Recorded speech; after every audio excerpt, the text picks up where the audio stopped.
ব্যতিক্রম হয় খারাপ পিতা থেকে, মূর্তি পূজক পিতা থেকে জন্ম নিলেন ইব্রাহিম আলাইহিস সালাম, মূর্তি পূজার দুশমন। মুহাম্মদ সাল্লাল্লাহু আলাইহি সাল্লাম মুশরিক পিতা থেকে জন্ম নিলেন আব্দুল্লাহ, যারা মূর্তি পূজা করত তাদের থেকে জন্ম নিলেন মুহাম্মদ সাল্লাল্লাহু আলাইহি ওয়াসাল্লাম, শ্রেষ্ঠ নবী সাল্লাল্লাহু আলাইহি ওয়াসাল্লাম। ব্যতিক্রম হইতে পারে, কিন্তু সাধারণত প্রায় 90% বলতে পারেন পিতা যদি খারাপ হয় তার সন্তানও খারাপ, এটি হলো, এবং পিতার চাইতে জঘন্য খারাপ হইতে পারে, এগুলো ইতিহাসে পাওয়া যায়। তো এই শিয়াদের, এই যে রাফিজি শিয়া, ইরানি যারা শিয়া, এদের জন্ম হলো ইহুদিদের থেকে। ইবাদত বন্দেগী করার তৌফিক দান করে চলেছেন আলহামদুলিল্লাহ রাব্বিল আলামিন। নবী মুহাম্মদ রাসূলুল্লাহ সাল্লাল্লাহু আলাইহি ওয়াসাল্লামের প্রতি অসংখ্য অগণিত দুরুদ ও সালাম নাজিল হোক। আল্লাহুম্মা সাল্লি আলাইহি, আল্লাহুম্মা বারিক আলাইহি, আল্লাহুম্মা সাল্লিম আলাইহি।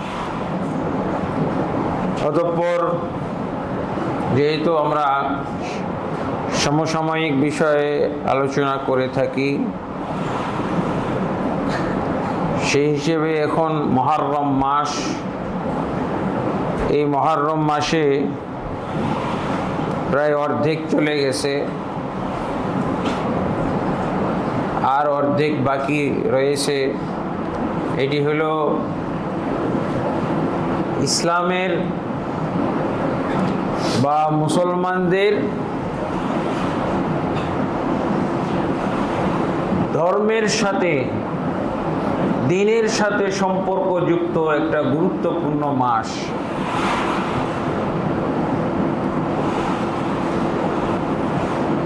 বাংলা, ইংরেজি এর সাথে কিন্তু মুসলমানদের ইবাদত বন্দেগীর কোনো সম্পর্ক নাই। সম্পর্ক আছে আরবি মাসের সাথে, আরবি দিনের সাথে।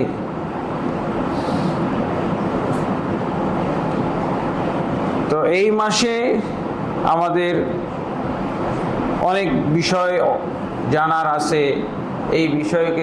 এই মাসকে কেন্দ্র করে অনেক বিষয় আলোচনা হয়েছে ইতিমধ্যে। আমরা নিজেরাও পড়াশোনা করেছি, অনেক খুতবা শুনেছি, অনেক আলোচনা শুনেছি, আরও শুনব। কিন্তু এই মাসের আমরা যে আলোচনা করব সেটা হলো 3 ভাগে বিভক্ত। একটা হলো এই মাসের ফজিলত, আর এই মাসের আমল, করণীয়, এবং এই মাসে বর্জনীয়। করণীয়, বর্জনীয়, আর এই মাস সম্পর্কে বা এই মাসের বিশেষ দিন আশুরা সম্পর্কে মুসলমানদের মধ্যে দলাদলি, মুসলমানদের মধ্যে বিভক্তি, এই 3 ভাগে বিভক্ত আমরা করতে পারি। এই মাসের ফজিলত সম্পর্কে যদি আমরা জানার চেষ্টা করি, তাহলে 4 ধরনের ফজিলত কোরআন এবং হাদিস থেকে পাওয়া যায়। 4 ধরনের ফজিলত। একটা হলো, এটা হলো হারাম মাস। সূরা তাওবার 36 নম্বর আয়াতে যে আল্লাহ তাবারক ওয়া তাআলা বলছেন, ইন্না ইদ্দাতাশ শুহুর ইনদাল্লাহি 12 শাহরা, নিশ্চয়ই আল্লাহর নিকটে মাসের গণনা হলো 12টি। আল্লাহর নিকটে মাসের গণনা হলো 12টি, এবং এটা বলা হয়েছে ফি কিতাবিল্লাহ, এটা আল্লাহর কিতাবে রয়েছে। মিনহা আরবাআতুন হুরুম, এর মধ্যে 4টি হলো হারাম মাস। হারাম মানে সম্মানিত মাস। একটা হলো হারাম, হালালের বিপরীত, আর একটা হলো হারাম অর্থ হলো সম্মানিত। এর সাথে সম্মানের এই দুই অর্থের মধ্যে একটা সামঞ্জস্য আছে।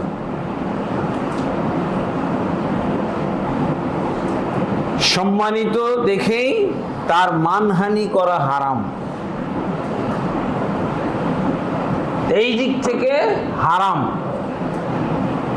মসজিদুল হারাম বলা হয়েছে, তার মানে কি হালালের বিপরীত হারাম, সম্মানিত মসজিদ। এখানে হলো 4টি হারাম মাস অর্থ সম্মানিত মাস। কে সম্মান দান করেছে? স্বয়ং আল্লাহ তাবারক ওয়া তাআলা এই মাসগুলোর সম্মান দান করেছেন। তার মধ্যে প্রথমটাই হলো মুহররম মাস, প্রথমটা হলো মুহররম মাস। আর তাহলে মুহররম মাস হলো আরবি বছরের প্রথম মাস আর প্রথম হারাম মাস।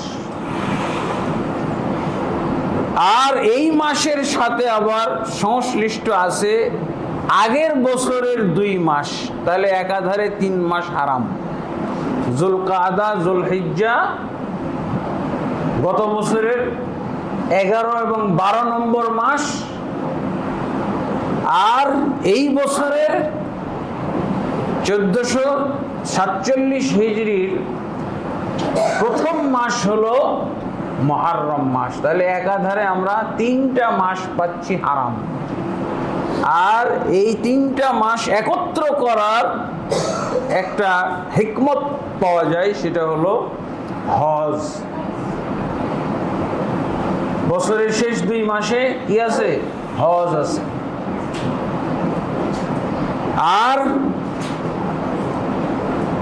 বছরের যে প্রথম মাস মুহররম, এটা হলো হজ থেকে ফিরে আসার মাস।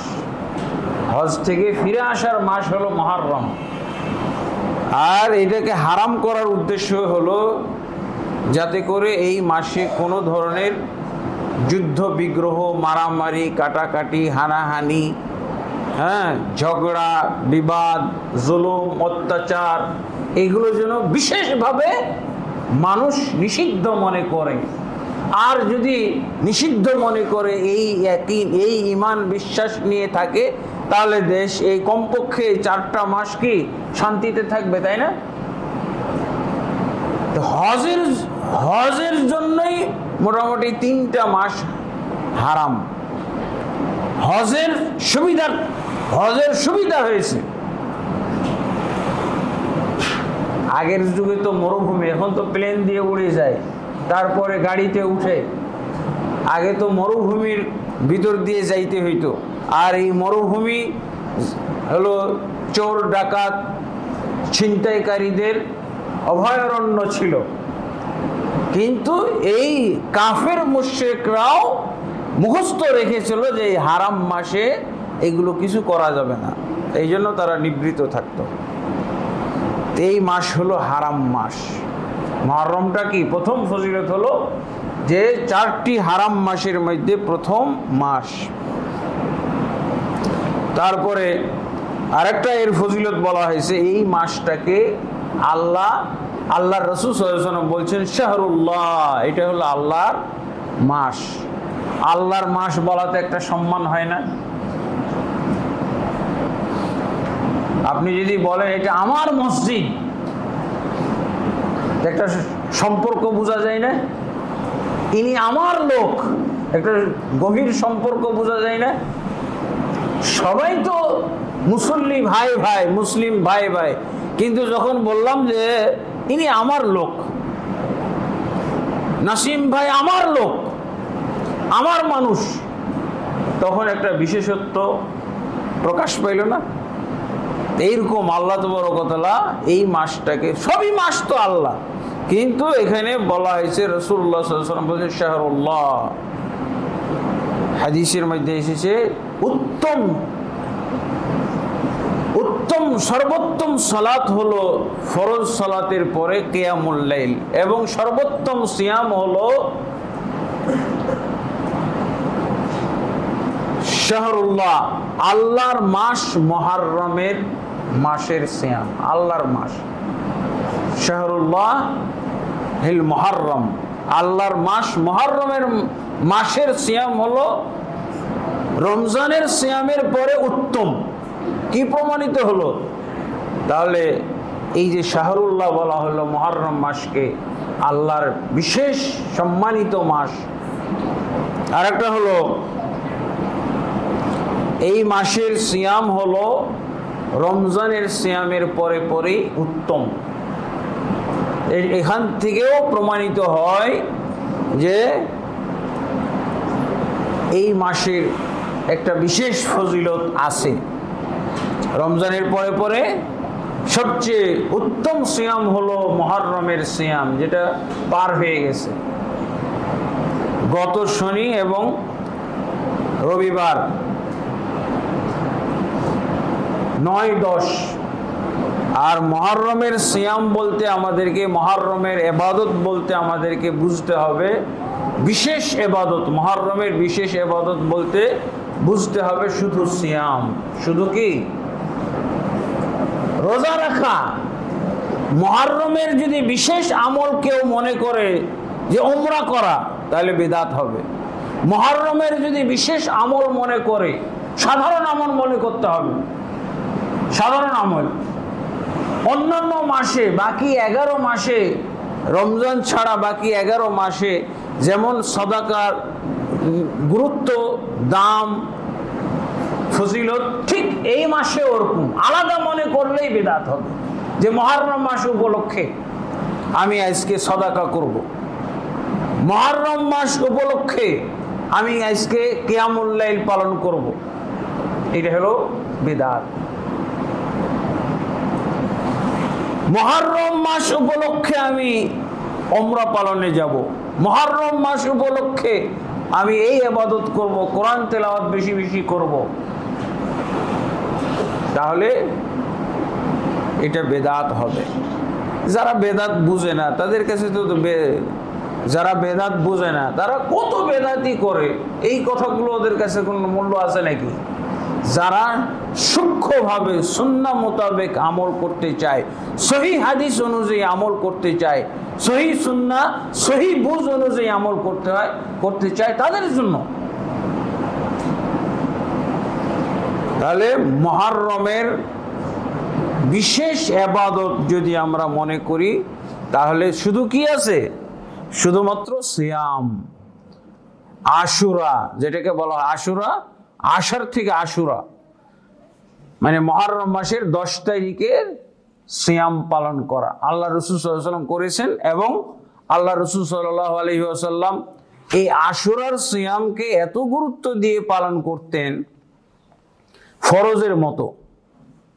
ফরজের মতো সহিহ বুখারী এবং অন্যান্য হাদিস গ্রন্থে পাওয়া যায় সাহাবায়ে কেরাম এরকম গুরুত্ব থাকার কারণে নাবালেগ শিশুদেরকেও আশুরার সিয়াম রাখাইতো। বাচ্চারা যখন বেশি ক্ষুধার্ত হয়ে যেত, ক্ষুধার যন্ত্রণায় যখন ছটফট করত, তখন তাদের হাতে খেলনা দেওয়া হইতো, খেলনা দিয়ে তাদেরকে ভোলানো হইতো। এই আশুরাতেই অভ্যস্ত করিয়ে নিত শিশুদেরকে আশুরার সিয়াম রেখে। এবং আল্লাহ রাসূল সাল্লাল্লাহু আলাইহি ওয়াসাল্লাম বিশেষভাবে এর গুরুত্ব দিতেন। আল্লাহ রাসূল সাল্লাল্লাহু আলাইহি ওয়াসাল্লাম এমনও বলতেন যে যারা নাস্তা করে ফেলেছো, জানো না, খেয়াল করো নাই আজকে আশুরা, আজকে মুহররম মাসের 10 তারিখ, খেয়াল করো নাই, নাস্তা করে ফেলেছো, নাস্তা করার পরও তোমরা কি আশুরার সিয়াম নিয়ত করো, আর কিছু খেও না, পান করো না, আশুরার সিয়াম রাখতে হবে। এই আশুরার সিয়াম কাফির মুশরিকরাও রেখেছিল, রাখতো।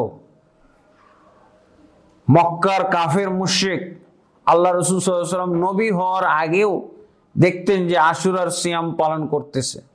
সহিহ বুখারীতে আছে আয়েশা রাদিয়াল্লাহু আনহা থেকে বর্ণিত হাদিস যে মক্কার কাফের মুশরিকরাও, কুরাইশের কাফের মুশরিকরাও এই আশুরার সিয়াম পালন করতেন, তাই আল্লাহ রাসূল সাল্লাল্লাহু আলাইহি ওয়াসাল্লামও করতেন। আল্লাহ রাসূল সাল্লাল্লাহু আলাইহি ওয়াসাল্লাম নবী হওয়ার আগে আশুরা সিয়াম পালন করতেন। তো মুশরিকরা কেন করত?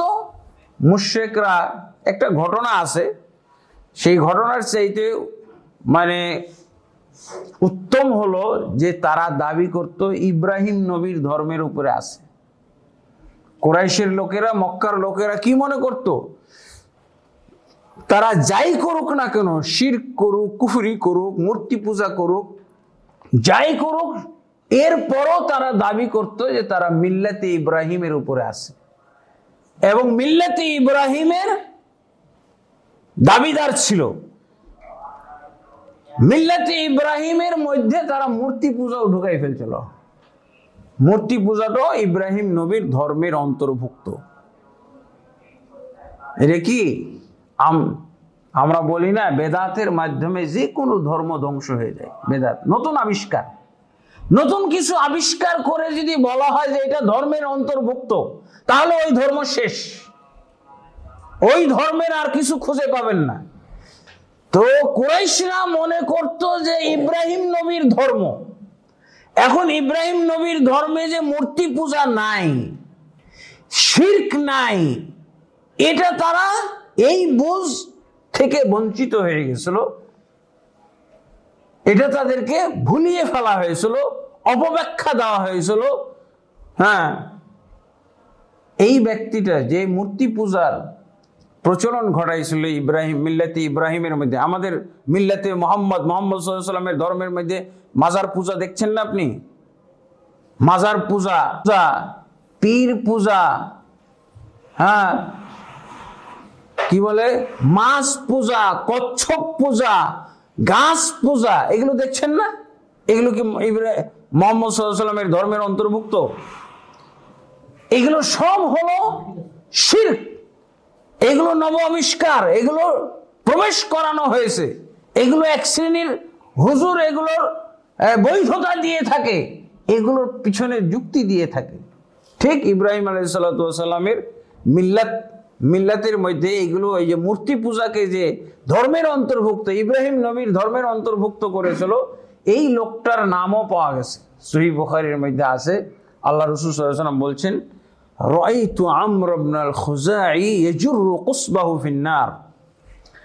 আমি আমর ইবনে আল খুজাইকে মেরাজের রাত্রে জাহান্নাম পরিদর্শন করতে গিয়ে দেখতে পেয়েছি, তার আতুড়ি ভুড়িগুলো বের হয়ে সে কি বিভৎস অবস্থায় আযাব হচ্ছে, তার বিভৎস অবস্থা, আতুড়ি ভুড়ি সব বের হয়ে পড়ে আছে। তার অপরাধটা কি? সে ইব্রাহিম আলাইহিস সালাতু ওয়াস সালামের ধর্মের বিকৃতি ঘটিয়েছিল, এই মূর্তি পূজাকে, মূর্তি পূজার প্রবেশ করিয়েছিল। এ বলেছিল যে এদের পূজা হবে না কেন, লাত, মানাত, উজ্জা, হুবাল, হ্যাঁ এরা তো সবাই ওলি আল্লাহ ছিল এক সময়। এক সময় তো তারা লাত, এ তো এর কাজ হাজীদের খিদমত করত, হাজীদের খানা দিত, তো এই লোকটার মূর্তি থাকতে হবে না? এই লোকটার তো প্রতিকৃতি থাকা দরকার কাবা ঘরের কাছে। যে কাবা ঘরের খাদেম, যে মসজিদুল হারামের খাদেম, যে হাজীদের খাদেম, তার যদি প্রতিকৃতি মূর্তি কাবা ঘরের কাছে না থাকে তো কেমন হইলো? বেমানান থাকতে হবে। এই সব ওয়াজ নসিহত করে যুক্তি। এই জন্য আল্লামা মুবারকপুরী রহমতুল্লাহ আলাই উনি বলছেন যে বেদাতে হাসানার মাধ্যমে দিন ধ্বংস হয়, বেদাতে সাইয়্যা দিয়ে কোনো দিন ধ্বংস হয় না। বেদাতে হাসানা বলছে না, খুব ভালো জিনিস, এটা ভালো জিনিস বলে মূর্তি পূজাও ঢোকানো যায়, কবর পূজাও ঢোকানো যায়, পীর পূজাও ঢোকানো যায়, এগুলো সব ভালো ভালো আবিষ্কার। এই জন্য ওই যে ওরা বলে বেদাতে হাসান আর বেদাতে সাইয়্যা, বেদাতে সাইয়্যা একটা বেদাত, 100টা বেদাতে সাইয়্যার চাইতে একটা বেদাতে হাসানা জঘন্য, বেশি জঘন্য। বেদাতে সাইয়্যা তারা যেগুলোকে বলে ওগুলো জীবনও কেউ দিনের অন্তর্ভুক্ত মনে করবে না, কিন্তু বেদাতে হাসানা যেগুলোকে বলে সব দিনের অন্তর্ভুক্ত করে রেখে দিয়েছে এই অজ্ঞ মূর্খ মুফতির দল। আল্লামা শফিউর রহমান মুবারকপুরী উনি আর রাহিকুল মাখতুম কিতাবের মধ্যে এইটা লিখছেন, এর সব বেদাতে হাসানা হিসেবে ঢুকানো হয়েছিল। মূর্তি পূজা ইব্রাহিম আলাইহিসসালামের ধর্মের যে বিকৃতি ঘটেছিল এটা শুধু বেদাতে হাসানার মাধ্যমে। বুঝলি, ভালো জিনিস। যারা এইটার খাদেম ছিল, কাবা ঘরের, মসজিদুল হারাম, মসজিদ কি বলে হাজিদের যারা খিদমত করত,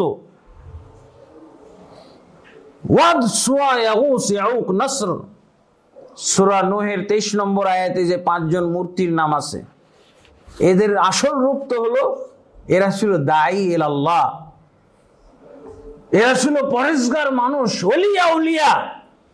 কিন্তু এদের পরবর্তীতে মূর্তি বানানো হয়। সব মূর্তি, যত জায়গায় মূর্তি ছিল সব একত্র করার কাজ ছিল কার? এই দায়িত্ব পালন করেছিল আমর ইবনে লুহাই আল খুজাই। এই লোকটার আগে এই কাবা ঘরে কোনো মূর্তি ছিল না। 360টা মূর্তির কথা যে আমরা শুনি, এর ইতিহাস কি? কোন ব্যক্তি এই মূর্তিগুলো সংগ্রহ করলো বিভিন্ন জায়গার থেকে? আমাদের দেশে কিছু বেদাতি আছে, ওরা খালি কোথায় কবর, কোথায় মাজার, কোনখানে ওলিয়া উলিয়া দাফন হয়ে আছে, কোন রাস্তার পাশে, একটাও ট্রেনের রাস্তায় পাই না, খালি বাসের রাস্তায় পাই, জমজমাট কোনো এলাকায়, হ্যাঁ, লোকে লোকারণ্য, এরকম কোন জায়গায় খালি ওলিয়া উলিয়াদের কবর পায় আর মাজার বানায়। এগুলো টোকাই বেড়ায়। অনেক বেদাতি কবর পূজারী, মাজার পূজারী এগুলো টোকাই বেড়ায়।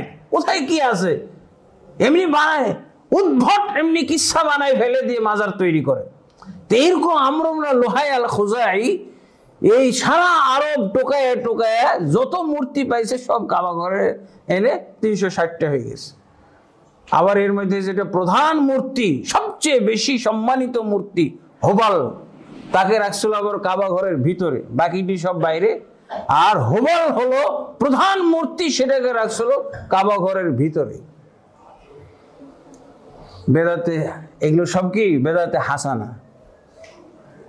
হ্যাঁ, বেদাতে সাইয়া এটা তো সব রাস্তাঘাট ফুটপাত তারা যেগুলো মনে করে এরা সবাই বুঝে, কিন্তু বেদাতে হাসানা ওই মুফতি সাহেবও বুঝে না, আর পীর সাহেবও বুঝে না।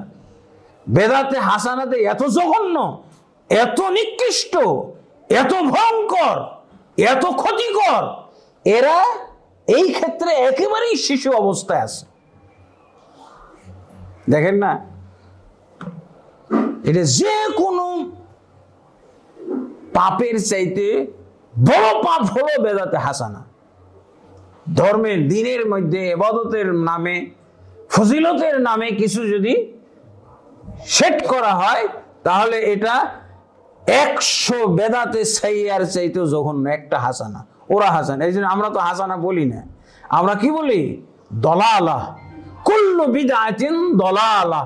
প্রত্যেকটা বেদাত হলো গুমরাহি, শুধু গুমরাহি। হালকা বেদাত যেটা, সেটা হলো ইসলাম থেকে খারিজকারী। নফলের মধ্যেও যদি আপনি বেদাত করেন, এটা হলো রাসূলের উম্মত থেকে খারিজ হওয়ার কারণ। তাহাজ্জুদ গুজার যে যারা তাহাজ্জুদের কথা বললো না একজন, যে আমি সারা রাত তাহাজ্জুদ পড়বো, আল্লাহ রাসূল তাকে উম্মত থেকে খারিজ ঘোষণা করলেন। নফল নামাজ, নফলে বেদাত করেছে, তাতেই উম্মত থেকে খারিজ। বেদাতে হাসানা কত মারাত্মক!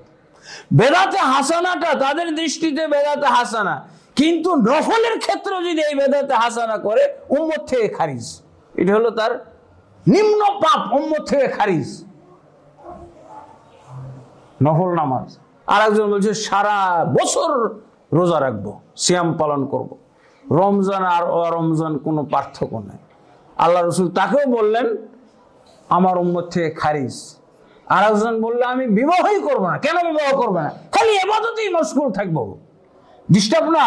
বউ থাকলে, হ্যাঁ, শাশুড়ি, শ্বশুর শাশুড়ি থাকলে, শালাশালি থাকলে ডিস্টার্ব না ইবাদতের ক্ষেত্রে?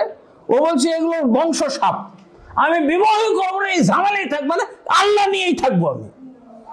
একেও বললেন তুমি উম্মত থেকে খারিজ। এত পরেজগার লোকের থাকার দরকার নেই, আমার উম্মতে রাখার উপায় নেই। কারণ আমার জন্য যে জান্নাত বরাদ্দ আছে, এই জান্নাত তুমি দাবিদার হবে।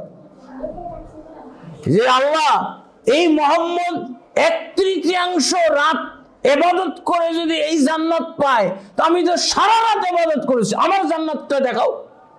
আমার জান্নাত তো মুহাম্মদের চাইতে ভালো হওয়ার কথা। সেটা কই?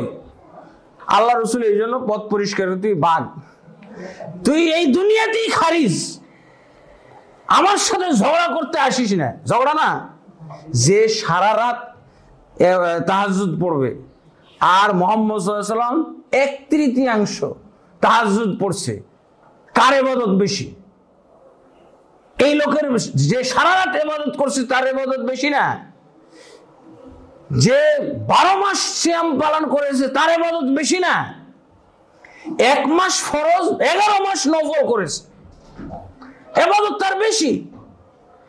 এই জন্য আল্লাহ রসুল বলছে তুই এই দুনিয়াতেই খারিজ, আমার উম্মত থেকে খারিজ, তুই আখিরাতে যে ঝগড়া লাগাবি আমার সাথে, এইটা হবে না।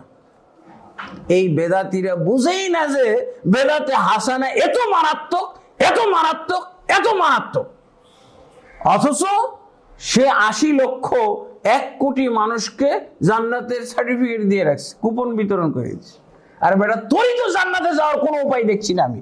তুই যতগুলো বেদাতে হাসানার সাথে জড়িত, এই বেদাতে হাসানা এই শব্দ আবিষ্কারের মাধ্যমেই তো তুই এত বড় অপরাধী হয়ে গেছিস। তোর জান্নাতে যাওয়ার কোনো সুযোগ নাই তওবা না করলে। বেদাতে হাসানাকারীর জান্নাত যাওয়ার কোনো সুযোগ নাই, তবে বেদাতে সাইয়্যা যদি 100টাও করে, 1000টাও করে, তার সুযোগ আছে জান্নাতে যাওয়ার। বেদাতে হাসানাকারীর কোনো সুযোগ নাই। এই বেদাতে হাসানাটাই হলো কুফরি শব্দ একটা, এটা কুফরি শব্দ, মার্জিত ভাষায় কুফরি শব্দ। এই শব্দটাই দ্বীন ইসলামের মধ্যে রাখা যাবে না। আল্লাহ তাবারক ওয়া তাআলা আমাদেরকে বুঝার তৌফিক দান করুন। তাহলে এই মুহররম মাসের বিশেষ আমল হলো যেটা আমরা 9 এবং 10 তারিখে করেছি, পার হয়ে গেছে। এরপর আরেকটা ফজিলত হলো আল্লাহ রাসূল সাল্লাল্লাহু আলাইহি ওয়াসাল্লাম বলছেন আহতাসিবু আলাল্লাহ আন ইউকাফিরাস সানাতাল্লাতী ক্বাবলাহা। এই মুহররমের সিয়ামের মাধ্যমে আল্লাহ রাসূল সাল্লাল্লাহু আলাইহি ওয়াসাল্লাম বলছেন যে গত 1 বছরের গুনাহ মাফ হয়ে যায়। আল্লাহু আকবার। এই মসজিদের মুসল্লিদের কোনো পাপ নাই, হ্যাঁ, কাজে এই ফজিলত শোনার দরকার নেই। গত বছর পাপ হয়েছে কোনো? এই মসজিদের মুসল্লিরা কোনো পাপ করছে? পাপ তো করেই নাই, তো কি মাপ হবে? মাপ করারই তো দরকার নাই। যারা মনে করে যে আমরা গোটা বছরে পাপ করেছি, কিছু না কিছু পাপ করেছি, অনেক পাপ করেছি, তাদের জন্য এই মুহররম বিরাট বড় নিয়ামত। গত 1 বছরের গুনাহ আল্লাহ মাফ করে দিবেন। আল্লাহু আকবার। এই হলো ফজিলত। এরপরে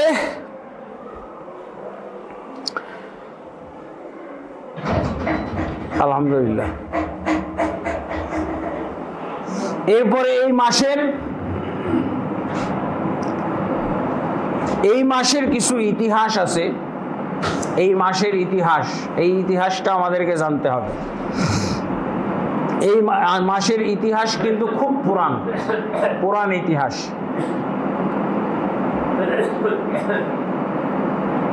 এই মাসের ইতিহাস হলো পুরান ইতিহাস। আর আমাদের বাংলাদেশে আমরা যে ইতিহাস শুনে থাকি, মুহররম ঢুকলেই আমরা যেটা শুনে থাকি সেটা হলো এই মুহররমের ইতিহাস শুরু হয়েছে 61 হিজরির কারবালার ঘটনার থেকে শুরু হয়েছে। এটা হলো বেদাতি ইতিহাস, এটা হলো অজ্ঞ মূর্খদের ইতিহাস, এগুলো হলো শিয়াদের ইতিহাস। এটা মুসলমানদের ইতিহাস নয়। আপনি হাদিস খুলে দেখবেন, সহিহ বুখারী, মুসলিম এবং বিভিন্ন হাদিসের কিতাবে কি পাওয়া যায়। আল্লাহ রাসূল সাল্লাল্লাহু আলাইহি ওয়াসাল্লাম এই মুহররমের সিয়াম পালন করেছিলেন কি কারবালার কারণে? কারবালার কারণে এই মুহররমের ফজিলত। তখন কি মুহররমের ঘটনা ঘটছিল? এই যে কারবালার ঘটনা ঘটছিল? বরং আল্লামা ইবনে রজব হাম্বলি রাহিমাহুল্লাহ লাতাইফুল মাআরিফ নামক একটা কিতাব আছে। লাতাইফুল মাআরিফের মধ্যে উনি উল্লেখ করেছেন যে মুহররমের ইতিহাস অনেক পুরান। সমস্ত নবী রাসূলগণ এই মুহররমের আশুরার সিয়াম পালন করেছেন। বিশেষভাবে মুসা আলাইহিস সালাতু ওয়াস সালামের কওম, মুসা আলাইহিস সালাতু ওয়াস সালাম এবং তার কওম, নূহ আলাইহিস সালাতু ওয়াস সালামের কওম সম্পর্কে উল্লেখ করা হয়েছে। নূহ আলাইহিস সালাতু ওয়াস সালাম যখন প্লাবন শেষ হলো, সমাপ্ত হলো, তখন তার মুমিন বাহিনীদেরকে যখন নিয়ে দুনিয়ায় অবতরণ করলেন, উনি কোথায় ছিলেন? মহাপ্লাবনে সব কাফের মুশরিক ধ্বংস হয়ে গেছিল, ডুবে মারা গেছিল। এরপর যখন প্লাবন শেষ হলো তখন উনি তার নৌকা এবং তার মুমিন বাহিনী এবং অন্যান্য জীবজন্তু নিয়ে অবতরণ করেছিলেন। সেটাই বলা হয় যে এই মুহররমের 10 তারিখ। তারপর মুসা আলাইহিস সালাম যে সমুদ্র পার হয়েছিলেন তার মুমিন বাহিনীদেরকে নিয়ে, এবং ফেরাউন তার পিছনে ধাওয়া করতেছিল তাদেরকে ফিরানোর জন্য, তাদেরকে আটক করার জন্য, তাদেরকে হত্যা নির্যাতন করার জন্য। সেই সময় আল্লাহ তাবারক ওয়া তাআলা শুকনা রাস্তা তৈরি করে দিয়েছিলেন এই সমুদ্রের মধ্যে, আর নিরাপদে মুসা এবং তার কওম পার হয়ে গেছিলেন। আর যখন ফেরাউন আর তার দলবল বাহিনী নিয়ে এই শুকনা রাস্তায় নেমেছিল তখন তাদেরকে আল্লাহ এই পানিতেই তাদের সলিল সমাধি ঘটিয়েছিলেন, তাদেরকে হত্যা করেছিলেন, ধ্বংস করেছিলেন। সেই শুকরিয়া স্বরূপ মুসা আলাইহিস সালাম এবং তার কওম রোজা রাখতেন, সিয়াম পালন করতেন আশুরা। আল্লাহ রাসূল সাল্লাল্লাহু আলাইহি ওয়াসাল্লাম মক্কায় তো মুশরিকদের সাথে আশুরার সিয়াম পালন করেছিলেন। মদিনায় এসে দেখছেন ইহুদিরাও সিয়াম পালন করছে। তাদেরকে জিজ্ঞাসা করা হলো, তখন তারা বলল যে আমরা এই দিন সিয়াম পালন করি এই জন্য যে মুসা আলাইহিস সালাম, আমাদের নবী মুসা আলাইহিস সালামকে আর তার মুমিন বাহিনীদেরকে আল্লাহ তাবারক ওয়া তাআলা ফিরাউন এবং তার এই জালেম সম্প্রদায় থেকে রেহাই দান করেছিলেন। শুকরিয়া স্বরূপ আমরা এই দিনে সিয়াম পালন করি। আল্লাহ রাসূল সাল্লাল্লাহু আলাইহি ওয়াসাল্লাম বললেন, আনা হাক্কু বিমুসা মিনকুম, আমি তোমাদের চেয়েও মুসা আলাইহিস সালামের বেশি ঘনিষ্ঠ, বেশি আপনজন, বেশি প্রিয় ভাজন, অতএব আমি আরো বেশি রোজা রাখার, সিয়াম পালন করার হক রাখি, হকদার। এইভাবে আল্লাহ রাসূল সাল্লাল্লাহু আলাইহি ওয়াসাল্লাম এবার আরেকটা মাত্রা যোগ করলেন, আশুরার ক্ষেত্রে নতুন মাত্রা যোগ করে দিলেন যে এটাও আরেকটা কারণে আমরা আশুরার সিয়াম আরো গুরুত্ব দিয়ে পালন করব। কিন্তু পরবর্তীতে আল্লাহ রাসূল সাল্লাল্লাহু আলাইহি ওয়াসাল্লাম এটা বুঝলেন যে কাফেরদের সাথে, ইহুদি নাসারাদের সাথে ইবাদতের ক্ষেত্রেও মিল দেওয়া যাবে না। আশুরার সিয়ামের সাথে সাথে উনি বললেন যে যদি আগামী বছর বাঁচি তাহলে আশুরার আগের দিন আমি নবম দিনও, মুহররমের নবম দিনও সিয়াম পালন করব। কিন্তু আল্লাহ রাসূল সাল্লাল্লাহু আলাইহি ওয়াসাল্লাম আর সুযোগ পাননি, তিনি পরবর্তী মুহররমের আগেই মৃত্যুবরণ করেছিলেন। কিন্তু উম্মতের জন্য এই বিধানটা রয়ে গেছে, আমরা সেই বিধান অনুযায়ী সিয়াম পালন করি। তাহলে নবম এবং 10ম তারিখে মুহররমের সিয়াম পালন করতে হবে। কারো যদি একান্তই ছুটে যায় তাহলে একটা সে পালন করলেও মুহররমের ফজিলত পাবে।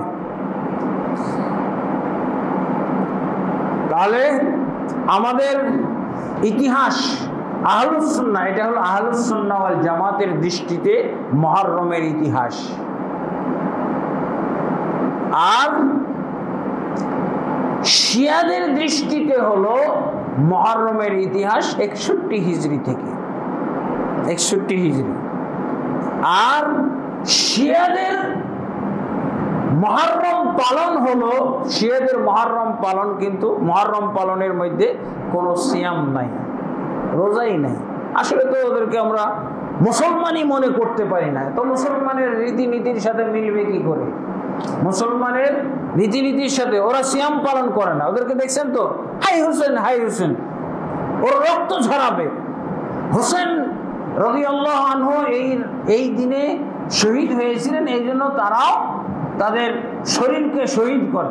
তারা নিজেরা শহীদ হবে না, শরীর থেকে খালি রক্ত ঝরায়, হই হই হই হই করবে, ফুটপাতে আবর্জনায় দৌড়ঝাঁপ করবে, মিছিল করবে, তাজিয়া করবে, আর এই যে শোক পালন করবে, বুক চাপড়াবে এবং মাতম করবে। এগুলো হলো তাদের রোজা রাখার সময় নেই, তারা রোজা রাখবে না। এই হলো শিয়া। আমরা তো এর আগে শিয়া সম্পর্কে আলোচনা করেছি।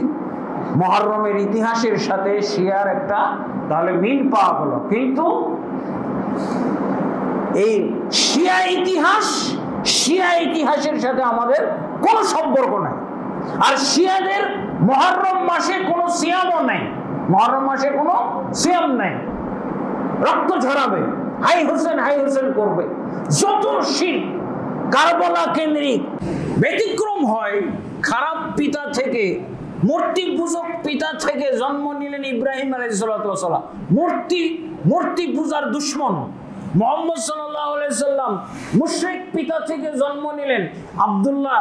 হ্যাঁ, যারা মূর্তি পূজা করত তাদের থেকে জন্ম নিলেন মুহাম্মদ সাল্লাল্লাহু আলাইহি ওয়াসাল্লাম, শ্রেষ্ঠ নবী সাল্লাল্লাহু আলাইহি ওয়াসাল্লাম। ব্যতিক্রম হইতে পারে, কিন্তু সাধারণত প্রায় 90%ই বলতে পারেন পিতা যদি খারাপ হয় তার সন্তানও খারাপ। এটি হলো, এবং পিতার চাইতে জঘন্য খারাপ হইতে পারে, এগুলো ইতিহাসে পাওয়া যায়। তো এই শিয়াদের, এই যে রাফিজি শিয়া, ইরানি যারা শিয়া, এদের জন্ম হলো ইহুদিদের থেকে। আর ইহুদিদের সাথে অনেক মিল আমরা এর আগের জুমার খুতবায় আলোচনা করেছিলাম।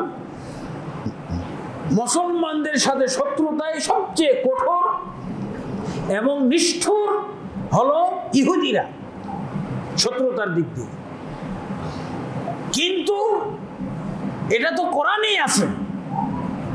আর শিয়ারা এই ইহুদিদের চাইতেও বেশি কঠোর, ইহুদিদের চাইতেও বেশি কঠোর মুসলমানদের বিরুদ্ধে।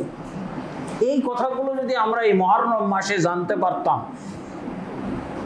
শিয়াদের মুহররম কেন্দ্রিক ইতিহাস থেকে যদি এগুলো শিখতে পারতাম, তাহলে অনেক ফায়দা হতো, অনেক উপকার হইতো। কিন্তু আসলে আমরা মুসলমানরা এত বোকা মুসলমান, শুধু আবেগ নিয়ে চলি, কোনো দলিল আমরা খুঁজি না। আমি তো মদিনা ইউনিভার্সিটিতে একটা সাবজেক্টই পড়ানো হয়, আল ফিরাক ওয়াল আদিয়ান। ইসলামের মধ্যে বিভিন্ন ধরনের ফিরকাবন্দি, আর আদিয়ান মানে বিভিন্ন ধরনের ইসলাম বিরোধী, ইসলামের বাইরে যে সমস্ত দিন ধর্ম আছে, ইসলামের বাইরে দিন ধর্ম, আর ইসলামের ভিতরে বিভিন্ন দলমত। এটা একটা সাবজেক্ট পড়ানো হইতো, 100 মার্কের সাবজেক্ট।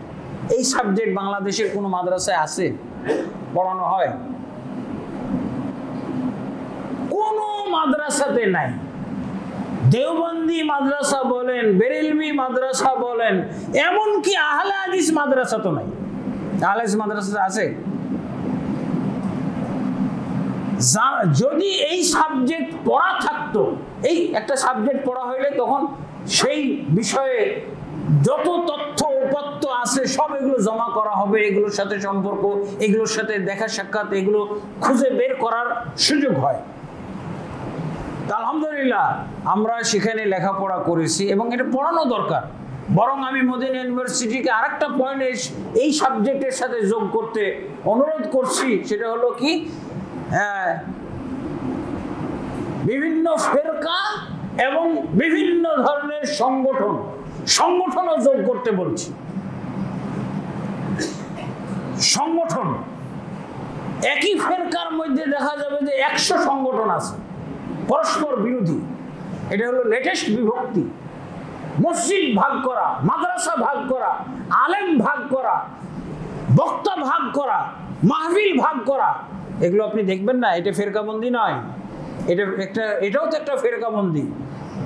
আপনার মসজিদে আমার যাওয়া নিষেধ, আমার মসজিদে আপনার আসা নিষেধ, আমার মসজিদে আপনি খুতবা দিতে পারবেন না, হ্যাঁ, আর তাদের মসজিদে আমি খুতবা দিতে পারবো না। এগুলো কি? এগুলো কি ভালো জিনিস? যারা এগুলোর মধ্যে জড়িত আছে তারা ভালো ভালো বলে, ভালো যুক্তি দিয়ে থাকে, অনেক নোংরা নোংরা যুক্তি দিয়ে থাকে। নাউজুবিল্লাহ। এই সাবজেক্টটা পরিপূর্ণ হয় যদি আমরা বিভিন্ন ধরনের দিন ধর্ম, ফেরকাবন্দি এবং সাংগঠনিক দলাদলি এগুলো এই সাবজেক্ট তাহলে পরিপূর্ণ হইত। কারণ কতগুলো নিকৃষ্ট জিনিস দলাদলি আমাদের এর মধ্যে রয়ে গেছে, যেগুলো সম্পর্কে আমরা সতর্ক হইতে পারছি না। মদিনা ইউনিভার্সিটিতে ডক্টরেট পিএইচডি ডিগ্রি করে এগুলো বুঝতেছি না। 100% প্রায় এরকম অবস্থা। আল্লাহ আমাদেরকে হেফাজত করুন। ইল্লা মান রাহিমাল্লাহ ওয়া কালিলুম মাহুম। এই যে তাহলে কি ইহুদির থেকে জন্ম নিল শিয়া, সেই লোকটার নাম তো বলেছিলাম, যে সমন্বয় করেছে আব্দুল্লাহ বিন সাবা আল ইহুদি, ইয়েমানের একজন বেশ্যা মহিলার সে সন্তান, তার পিতৃ পরিচয় নাই।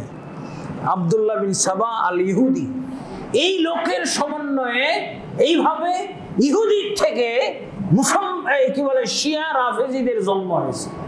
আমরা ইতিহাস জানি। আমার কাছে একটা বিশাল কিতাব আছে, প্রায় 500-700 কিতাব।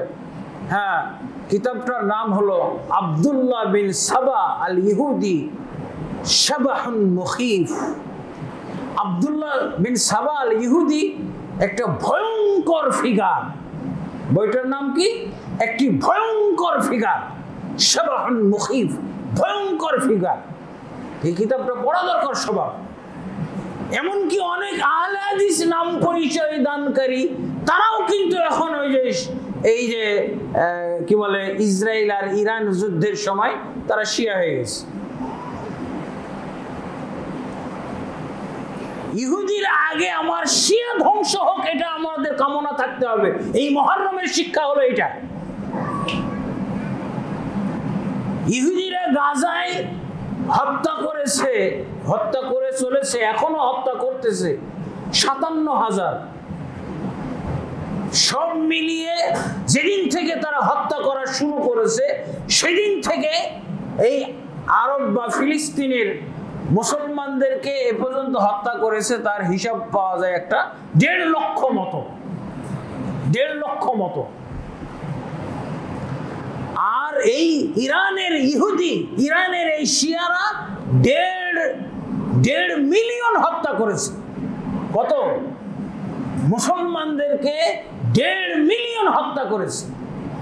একজন সাংবাদিককেও জানতে দেয় নাই, কোন সাংবাদিক। ইহুদিরা তো ইহুদিদের অনেক আমরা কি বলে সংবাদগুলো পাচ্ছি, তিলে তিলে হত্যা করেছে।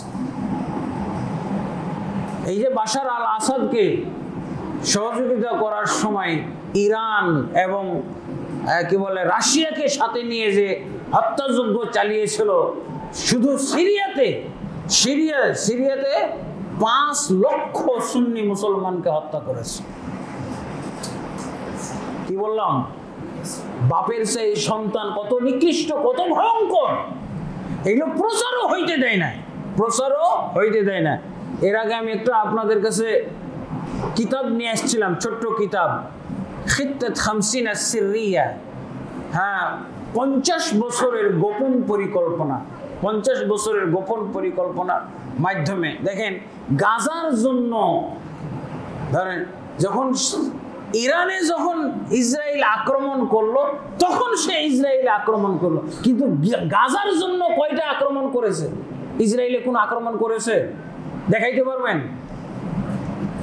বরং কিছুটা উৎসাহিত করেছে। কাকে? হামাসকে। এই লাগাও আমরা আসি বলে এমন ভাবে উৎসাহিত করে দিল, এমন ভাবে খেপিয়ে দিল এই হামাসকে, বাস। কিন্তু কোনো সাহায্য করে না, একটা বোমা। গাজা মুসলমানদেরকে যেভাবে নির্মম ভাবে হত্যা করতেছে, প্রতিদিন হত্যা করতেছে।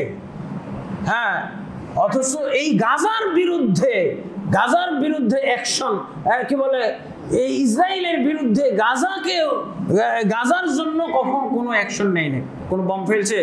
যখন তার উপরে কোনো আক্রমণ করেছে তার পাল্টা আক্রমণ করেছে, কিন্তু এই আক্রমণ ইরানের এই কি বলে যুদ্ধ কি শেষ হয়ে গেছে?